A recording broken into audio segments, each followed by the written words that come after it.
안녕하세요. 솔선생입니다. 자, 오늘은 무기력 어떻게 탈출하면 좋을까? 라는 주제로 이야기를 해보려고 합니다. 자, 누구나 자기만의 강점이 있을 거예요. 그리고 대부분 그 강점을 발휘하면서 살아갑니다. 그런데 어느 시점이 되면 그 어떤 것도 힘을 발휘하지 못하고 무기력에 빠지는 경우들이 있습니다. 그러니까 더 이상 내가 가지고 있는 어떤 것만으로는 한계를 느낄 때 우리는 무기력에 빠지곤 합니다.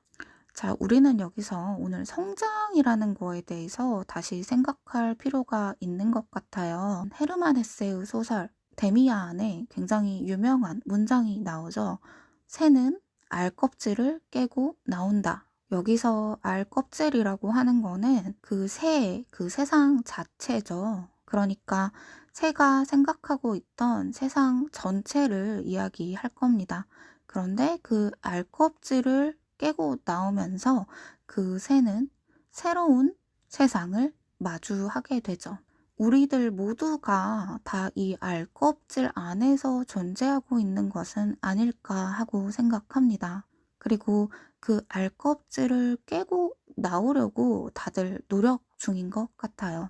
그런데 새가, 그러니까 병아리를 상상해 보면 병아리가 그 알 껍질을 깨고 나올 때 얼마나 큰 두려움, 얼마나 큰 공포를 느낄까요? 거기서 주저앉는 병아리도 있을 것이고, 그거를 깨고 나오는 병아리도 있을 겁니다. 어쨌든 더 큰 세상으로 나오기 위해서, 더 큰 성장을 위해서는 그 병아리는 알껍질을 깨고 나올 수밖에 없을 겁니다. 그 알껍질을 깨고 나오지 못한다면 그 새는 그 안에서 그저 죽어갈 수밖에 없을 거예요. 우리가 무기력에 빠지는 것도 그 알껍질을 깨고 나오지 못했기 때문이라고 저는 생각합니다. 더 이상 새로운 동력원을 얻지 못하는 거거든요. 우리가 무기력에 빠졌을 때랑 비슷한 상태라고도 볼 수 있을 것 같아요. 그 병아리는 새로운 세상으로 나오기 위해서 두려움을 마주했습니다.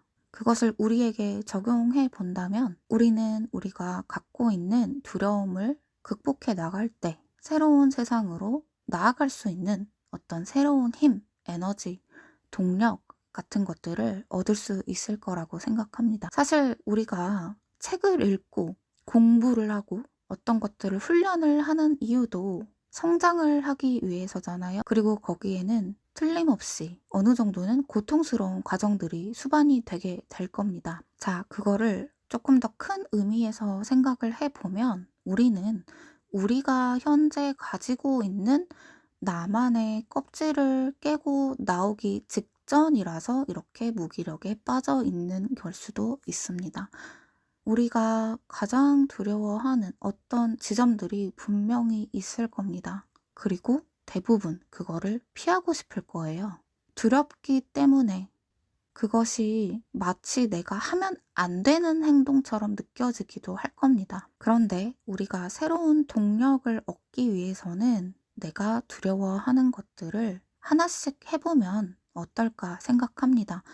마치 병아리가 알껍질을 부리로 조금씩 쪼아가면서 알껍질의 균열을 만들므로써 이 세상에 신선한 공기가 알껍질로 유입이 되는 것처럼요.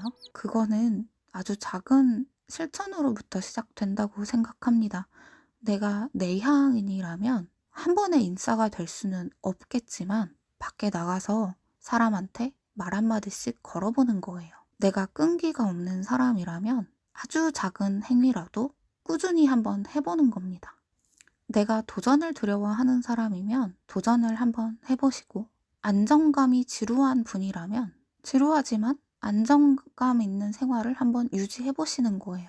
두려움을 극복하려고 하는 노력들이 쌓이고 쌓여서 나의 무기력을 탈피할 수 있는 새로운 에너지를 유입할 수 있는 그런 상태로 만들어 줄 수 있을 거라고 생각합니다. 너무너무 무기력하시다면 내가 가장 두려워하는 것, 그리고 그거를 극복할 수 있는 아주 작은 행위부터 오늘부터 조금씩 실천해 보시면 어떨까요? 오늘도 행복한 하루 되세요. 감사합니다.